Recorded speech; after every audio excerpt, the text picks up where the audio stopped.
एक गांव में एक किसान रहता था। किसान अपनी पत्नी के साथ रहता था। उसकी पत्नी का नाम सुनीता था। सुनीता बहुत ही धार्मिक स्वभाव की थी। पूजा पाठ में उसे बहुत ही मन लगता था।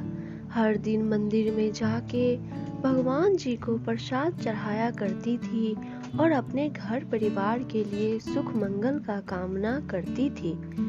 सुनीता का पति एक बहुत अच्छा किसान था। खेत में जाकर के काम काज करके उसे इतने पैसे मिल जाते थे कि वह अपने परिवार का अच्छे से देख रेख कर सकता था।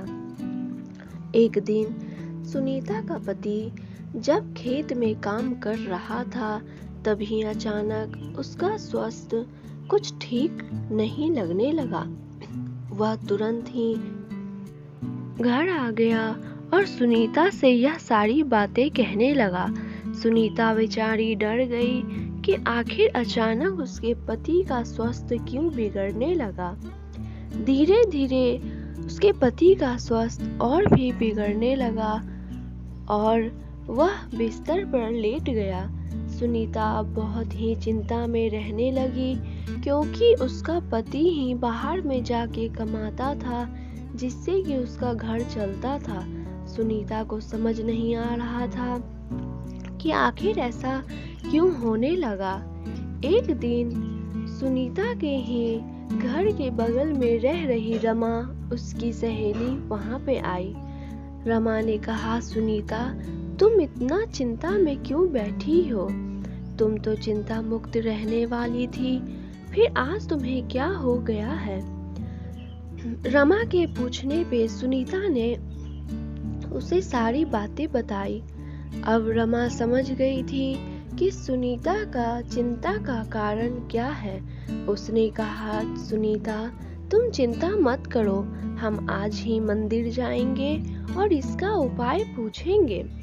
फिर क्या था, शाम होते ही दोनों सहेलियां पास के ही मंदिर में चले गई। वहां पे पंडित जी से पूछी कि हे पंडित जी, हमारे घर में ऐसी ऐसी विपदा आ चुकी है, इसका क्या निवारण है, आप हमें बताइए। पंडित जी ने कहा, बेटी, आज दिन मंगलवार का है।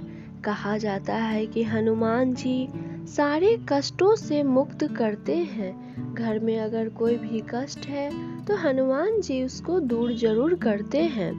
उन्होंने मंगलवार व्रत करने को सुनीता से कहा। सारी विधि बता दी। सुनीता ने उसी मंगलवार से यह संकल्प लिया कि अगले मंगलवार से मैं पूजा पाठ करूंगी। मंगलवार आते गया, सुनीता व्रत पूजा पाठ करते रही। धीरे धीरे उसके पति का स्वास्थ्य पहले से हल्का ठीक होने लगा। अब उसका इतना अच्छा स्वस्थ हो गया था कि वह अब काम काज पे भी जाने लगा। सुनीता इन सारी बातों का श्रेय मंगलवार व्रत को देने लगी। उन्होंने अपने पति के साथ मंगलवार व्रत का उद्यापन किया और बड़े ही धूमधाम से भोज भात की। गरीबों में वस्त्र बंटवाया और उन्हें भी भोजन कराया।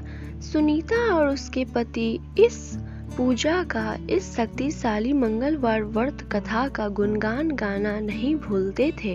वह पूरे गांव में इस पूजा का गुणगान गाया करते थे और सबको कहा करते थे, अगर किन्हीं किसी को भी कोई भी कष्ट है तो वह यह व्रत जरूर रखे, उनके सारे कष्ट जरूर दूर हो जाएंगे।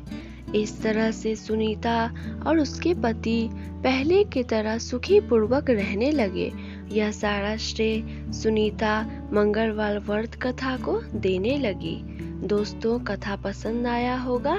धन्यवाद।